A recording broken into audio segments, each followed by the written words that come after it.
Hello guys, welcome back for another video. So it's reset my car. In today's video I'm going to show you how you can reset the flat tire indicator of an Opel Astra. After repairing a flat tire or changing the tires, you need to reset the TPMS indicator. Otherwise this indicator will pop up always. This one over here, the tire indicator, next to the engine light. And in this short video I'm going to show you how to reset that. This is a 2022 Opel Astra. Let's start right away. First, the ignition must be turned on. Then we're gonna use this area over here. Press the home button once. So press the home button once. Go to settings. Then we need to go to vehicle.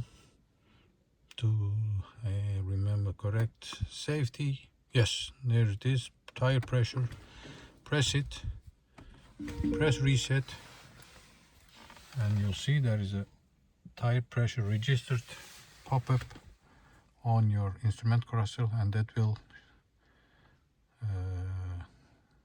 reset the tire pressure indicator, and the indicator over here, the tire or a flat tire indicator, won't pop up anymore when you start up the car. Do the check like this, and you'll see that the indicator doesn't show up anymore. A 2022 Opel Astra. I hope this helped you to resetting your tire pressure indicator. Hope to see you next time in another video. Stay safe, take care, bye bye.